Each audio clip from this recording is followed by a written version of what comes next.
ಸಂದೋಗ್ಬಿಟ್ಟಿದೆ ಅಂತಾರೆ ಕೊಡಮ್ಮ ನೋಡಿ ಗ್ಯಾಪ್ ಐತೆ ನೋಡಿ ಇದೈತಲ್ಲ ಇದು ಅದೇ ತೋರಿಸಿದ್ದು ನಿಮಗೆ ಬರೀ ಸ್ಟಾರ್ಟಿಂಗ್ ನಾನು ತೆಗಿದ್ನಲ್ಲ ನಿಲ್ಲಿಸಿ ಅದೇ ತೆಗೆದಿದ್ದು ಇದು ಆಗ್ಬಿಟ್ರೆ ಅಲ್ಲಿ ಸೊಂಟಕ್ಕೆ ಬರೋದು ಏನು ಹೇಳಿ ಎಲ್ಲಿ ತೆಗ್ಸಿರೋದು ಇದು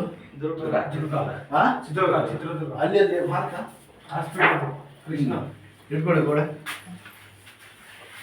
ನಡೆಯೋದು ಸ್ಟ್ರೈಟ್ ಮಾಡೋದು ಸ್ಟ್ರೈಟ್ ಎಲ್ಲ ಚೇಂಜ್ ಮಾಡಿ ಸರ್ ಪತ್ತೆ ಗಿತ್ತೆ ಇಲ್ಲ ಇದಕ್ಕೆ ಒಂದು ಟಿ ಶರ್ಟ್ ಮಡಿಕೊಳ್ಳಿ ಒಂದು ಕಲರ್ ಟಿ ಶರ್ಟ್ ಒಂದು ಸ್ಪೋರ್ಟ್ಸ್ ಪ್ಯಾಂಟ್ ಬರ್ತದಲ್ಲ ಅದು ಹಾಕ್ಬಿಟ್ರೆ ಭಾಳ ಒಳ್ಳೆಯದು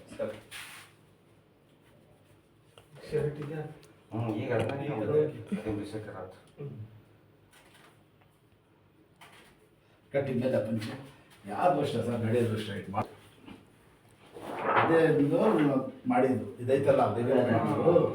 ಅದಕ್ಕೂ ಆಪರೇಷನ್ ಮಾಡಿ ಅಂತ ನೋಡಿ ತಿರುಗಿ ಸರ್ ನಿಮಗೆ ಕೈ ಕೊಡೋದು ಸ್ವಲ್ಪ ಬೇರೆಯವ್ರಿಗೆ ಕಾಣ್ತದೆ ಹಿಂಗೆ ನಡೆಯೋದು ಸ್ವಲ್ಪ ಸ್ಟ್ರೈಟು ಯಾಕೆ ಬೈಕ್ ಓಡಿಸೋದು ನೀವು ಹೊಂಡ ಓಡಿಸಿ ಸ್ಟ್ರೈಟ್ ಕೂತ್ಕೋಬೇಕು ಕೈ ಕೊಡಿರಿ ಹೊಡೀರಿ ಒಂದ್ಸತಿ ಬೈಸ್ಗೆ ಶಬ ಚಪಲ ಕೂತ್ಕೊಡಿ ಈ ಥರ ಕೂತ್ಕೊಂಡು ಎಷ್ಟು ತಿಂಗಳಾಯ್ತು ಕೂತೇ ಇಲ್ಲ ಇದು ಭಾರಿ ಹೊಡ್ತಿದ್ವಿ ಈಗ ಕೂತ್ಕೋಬೇಕು ಈಗ ಈ ತರ ಊಟ ತಿಂಡಿ ಎಲ್ಲ ಹಿಂಗೆ ಕೂತ್ಕೋಬೇಕು ಇದಡಿ ಚಕ್ ಅಂತ ದೇವ್ರ ಸುತ್ತಮುಂಡಿ ಅಷ್ಟೇ ಹಾಕೊಡಿ ಬಟ್ಟೆ ಹಾಕೊಂಡು